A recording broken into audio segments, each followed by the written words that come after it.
कितना झूठ कह रहा है भारत का प्रधानमंत्री रहकर इस तरह की बात वजीर आजम करते हैं। अरे आप देश के वजीर आजम हैं, आप किसी चौपाल के नेता नहीं हैं। आप सबके वजीर आजम की बात करना चाहिए था। और बोलते हैं कि हम बच्चे ज्यादा पैदा करते हैं। नरेंद्र मोदी के आपके 6 भाई नहीं हैं?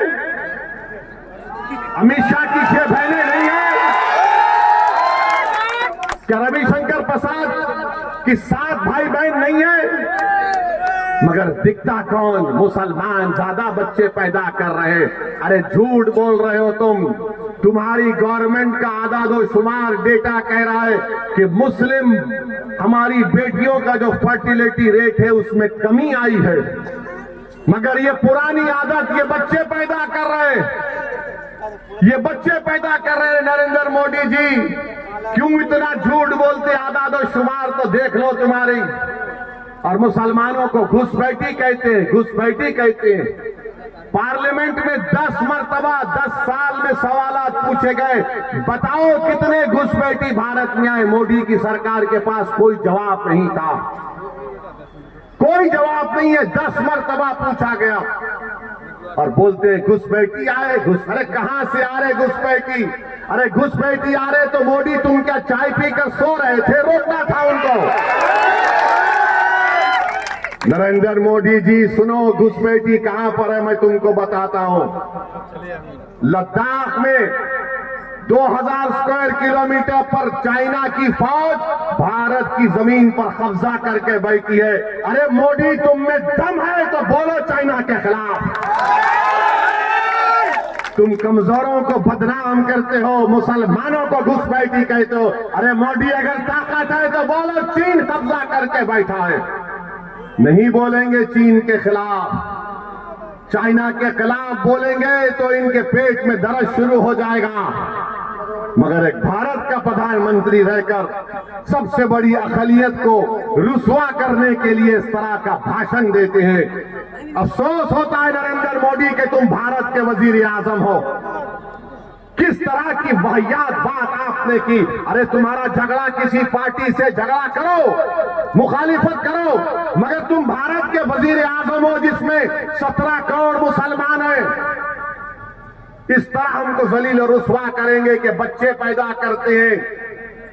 अच्छा आपको बता रहा हूं, हायर एजुकेशन में, आला तालीम में 1,80,000 मुसलमान गायब है, नहीं है। कहां चले गए मोदी? ये क्यों मुसलमान हायर एजुकेशन से चले गए? बताओ, नहीं बता पाएंगे। तुमने स्कॉलरशिप के पैसे खत्म किए, क्यों खत्म किए? हज की सब्सिडी थी, तुमने निकाला, अच्छा किया, मगर उसके पैसे हमारी बच्चियों की तालीम को देना था, नहीं देते। आपको मालूम दिल्ली में एक सुनहरी बाग की मस्जिद है, 200 साल पुरानी मस्जिद है। और जब कभी प्रधानमंत्री की गाड़ी जाती है उस रास्ते से, अगर जोहर का वक्त होगा तो उस वक्त जोहर की नमाज उस मस्जिद में नहीं होती। और मोदी कहते हैं कि हम बच्चे पैदा कर रहे हैं, हिंदू बहनों का मंगलसूत्र लूटकर मुसलमानों को दिया जाएगा, हम घुसपैठी हैं। मोदी जी सिखा नहीं तुमने 6 दिसंबर से कुछ, मगर बदनाम किया जा रहा। और याद रखो नरेंद्र मोदी जानते हैं सियासत को, इसीलिए बोल रहे हैं। अब आप और हम क्या करेंगे? क्या ओवैसी एक जज्बाती तकरीर करेगा और तुम जिंदाबाद नारे तकबीर के नारे मारकर घर जाकर सो जाओगे? नहीं। मैं आपसे इसलिए कह रहा हूं कि अब तब्दीली लाओ मेरे भाई, जागो मेरे भाई, उठो। ये वक्त उठकर अपने हक के लिए लड़ने का है। तुम ये समझे कि तुम्हारी लड़ाई यादव लड़ेंगे, तुम्हारी लड़ाई नीतीश कुमार लड़ेगा। अरे तुम्हारी लड़ाई कोई नहीं लड़ेगा। तुमसे सिर्फ वोट किया और सत्ता में आ गए। अगर घर किसका जला तो मेरा जला, बेटा किसी का मरा तो मेरा बेटा मरा, किसी की बेटी की अस्मत टूटी गई तो मेरी बेटी की अस्मत टूटी गई, किसी इबादतगाह को तोड़ा गया तो मेरी इबादतगाह को तोड़ा गया। अरे मुझे बेबस कर दिया गया, ये तो अपने इख्तिदार के महलों में आराम से सो रहे। बताओ तुमने क्या हासिल किया? तुमने क्या हासिल किया? सोचो मेरी इस बात को। ये वक्त उठने का है, याद रखो। अगर आज आप नहीं उठेंगे, मैं सिर्फ सोनता की सरजमीन पर आज हजारों की तादाद में आप खड़े उनसे मुखातिब नहीं हो, बल्कि जहां कहीं भी अल्लाह अपने फजल करम से मेरी आवाज को पहुंचाएगा, मैं उनसे कह रहा हूं उठो।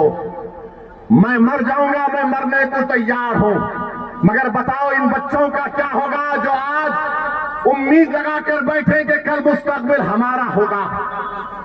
मैं बार बार कह रहा हूं, इसीलिए बदनाम हो जाता हूं। लोग मेरी जबान से निकले अल्फाज को समझते हैं कि मैं नफरत को फैला रहा हूं। मैं किसी मजहब के खिलाफ न था, न कभी रहूंगा। मैं किसी हिंदू के खिलाफ नहीं था, मैं किसी दलित के खिलाफ नहीं था, मैं किसी आदिवासी के खिलाफ नहीं हूं। मैं कैसे किसी का खिलाफ हो सकता हूं जब मेरे रब की किताब का पहला जुमला क्या है, अरहमर राहिमीन। मैं कैसे किसी का खिलाफ हो सकता हूं? यकीनन मैं एक मुसलमान हूं, मैं किसी का खिलाफ नहीं हूं। मैं अपनी हक की बात कर रहा हूं, मैं अपनी आवाज को पैदा करने की बात कर रहा हूं। अगर नरेंद्र मोदी खड़े होकर कह सकता है कि मैं भारत के ओबीसी का नेता हूं, तो क्या अख्तरुल ईमान गए गुजरा अख्तरुल ईमान खड़े होकर नहीं कह सकता कि मैं सीमांचल का नेता हूं?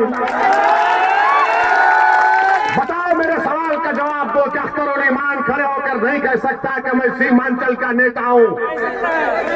बताओ आप, क्या अख्तरुल ईमान नहीं कह सकते कि वो सीमांचल के नेता हैं? मेरे भाई, अगर तुम मानते हो तो फिर 26 तारीख को दबाओगे नहीं दबाओगे बटन, ये पूछो पतंग के निशान पर। अगर